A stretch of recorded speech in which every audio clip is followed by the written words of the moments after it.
এজন্য আমি বলেছি 10টা আনুগত্যের কথা আমি এ পর্যন্ত বলতে পেরেছি।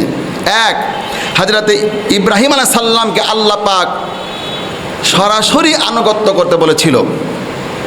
2, আমি বলেছি মুমিনরা নিজের থেকে আনুগত্যের স্বীকৃতি দিবে। 3, আমি বলেছি কেউ কেউ আল্লাহর আনুগত্য বাদ দিয়ে বাপ দাদাদের আনুগত্য করে যাচ্ছে। 4 নম্বরে বলেছি যারা আল্লাহ ও তার রাসূলের আনুগত্য করে না তারা ধীরে ধীরে কাফের হয়ে যায়। 5 নম্বরে বলেছি কেউ যদি ইহুদিদের আনুগত্য করে তাহলে তারাও তাদেরকে ধীরে ধীরে কাফের বানিয়ে ফেলবে।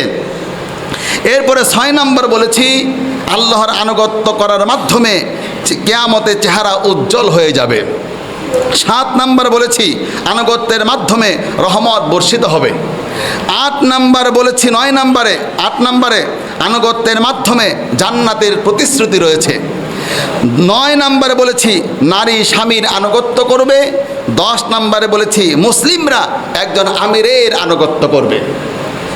এবার 11 নম্বরে আজকে থেকে একটু তাড়াতাড়ি করে শুধু পয়েন্টগুলি একটু বলতে চাচ্ছি, শুধু ভালো করে বোঝার জন্যে দ্রুত, যাতে আমরা একটু কমপ্লিট করতে পারি।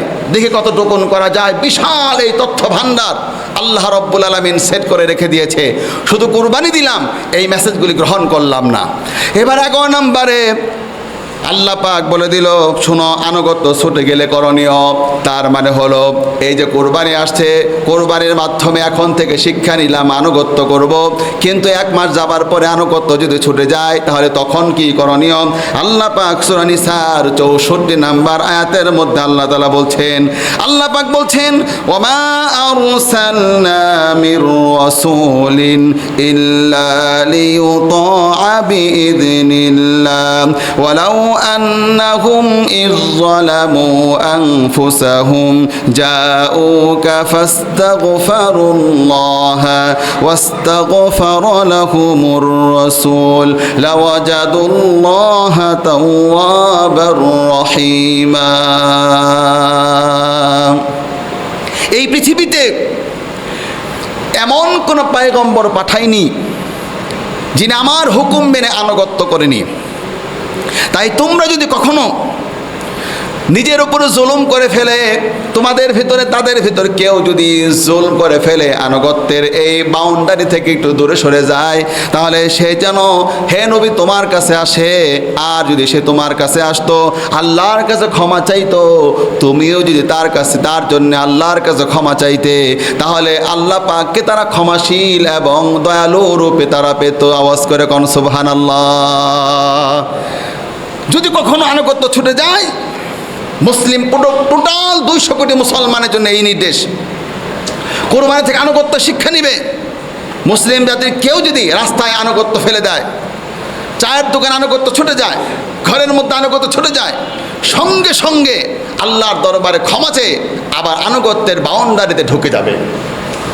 আল্লাহ তাআলা এটা বললেন, কেউ যদি আনুগত্য ছুটে যায় তাহলে সে যেন সঙ্গে সঙ্গে আমার প্রিয় ভাইয়ের আনুগত্য আবার আনুগত্যের গণ্ডিতে চলে আসে। এবার 12 নম্বরে বলা হলো আল্লাহ রাসূলের আনুগত্য করা আর সৎ সঙ্গী নির্বাচন করা। এটা আরও গুরুত্বপূর্ণ 12 নম্বরটা। তার মানে এই কুরবানির মাধ্যমে একদিকে আল্লাহ আনুগত্যতে পরিপূর্ণ ঢুকতে হবে, 2 নম্বরে উত্তম সঙ্গী বাছাই করে নিতে হবে। কার সাথে কুরবানি দিচ্ছেন? আপনাকেই বলছি কোরবানি কার সঙ্গে দেন? সে নাকি জনমের তরে কালা পানি খায় আর আপনি তার সাথে গেছেন এই লাল গোস্তের কোরবানি দিতে। আর যে হারাম খায় তার সাথে আপনি কোরবানি দিতে গেছেন।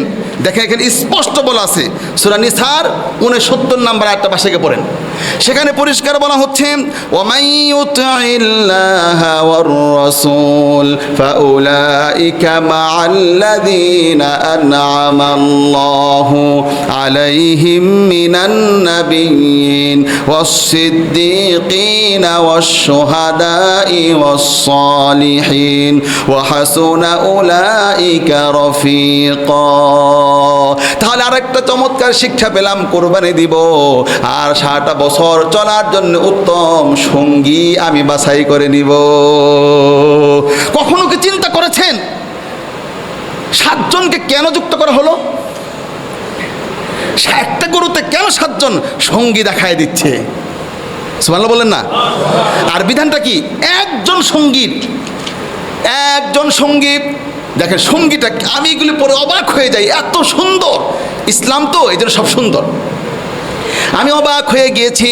কখনো চিন্তা করেছেন কিনা আমার প্রিয় ভাইরা, যেই 7 জন সঙ্গী আপনি নিয়েছেন কোরবানি করার জন্যে, ওই 7 জন সঙ্গীর ভিতরে একজন সঙ্গী, তারা সবাই 30,000 করে টাকা দিচ্ছে। সব 30,000 করে টাকা দিয়ে 7 জন মিলে কোরবানি করতে যাচ্ছেন। ওই একজন ব্যক্তি 30,000 টাকার টোটাল টাকাটাই হলো তার পবিত্র। 29,999 টাকা হলো পবিত্র, শুধু একটা টাকা হলো অপবিত্র। সঙ্গে সঙ্গে টোটাল কোরবানিটাই তখন বিফলে চলে যাবে। সঙ্গীর গুরুত্ব দেখো দেখো দেখো দেখো, সমাজের ভালো ভালো সঙ্গীগুলি তোমরা একত্র হয়ে যাও। একজন মানুষের 1-2টা বন্ধু তো লাগে, নর্মালি লাগে না? 1-2টা বন্ধু তো একটা লাগে, সেখানে 7টা বন্ধু যুক্ত করে দিচ্ছে। 6 জন বন্ধু তোমাকে দিয়ে দিচ্ছি, 6 জন বন্ধু। তাও দেখেন 6 জন, আর এখানে দিচ্ছে কি সুন্দর করে 4 জন। সুবহানাল্লাহ। 4 জনের মধ্যে যে সঙ্গীদের বিবরণে কোরআন দিয়েছে, আমি গবেষণা করে অবাক হয়ে গেছি। সেই 4 জন বর্ণনা দিচ্ছে, তার মধ্যে একজন নাই। দেখেন, সেই 4 জনের মধ্যে হলো একজন নবী পয়গম্বর। যেহেতু পৃথিবীতে এখন আর পয়গম্বর খুঁজে পাওয়া যাবে না, তাহলে থাকলো 4 জনের মধ্যে একজন বাদ দিয়ে থাকলো কয়জন? যেরকম কয়জন? তাহলে আমার প্রিয় ভাই, আপনার সঙ্গী হবে 6 জন। আপনাকে বাছাই করে নিতে হবে 6 জন এই গুণের অধিকারী লোকদেরকে। আল্লাহ কি চমৎকার বলছেন, ফাউলাইকা মাল্লাযীনা আন'আমাল্লাহু আলাইহিম মিনান নাবিয়্যিন والصديقين والشهداء والصالحين وحسن أولئك رفيقا। যদি আর একটা বক্তব্য আপনি মনে না রাখতে পারেন, কুরবানি থেকে এই শিক্ষাটা আপনি নিয়ে যান। আপনাকে কুরবানির মাধ্যমে আল্লাহ আনুগত্যশীল বান্দা হতে হবে, আর 6 জন ভালো সঙ্গী আপনাকে বাছাই করে নিতে হবে। আপনার চারপাশ থেকে পছাড়ে নেবেন না, একেবারে বাছাই করা। বুঝলেনই তো? তার কোয়ালিটি কি হবে? কোয়ালিটি বলে দিল। তাদের কোয়ালিটি হলো, তারা হবে নবী। পৃথিবীতে নবী নাই, তাহলে 1 নাম্বার আমি পেলাম না। 2 নাম্বার হলো সিদ্দিকিন, তুমি খুঁজে নাও।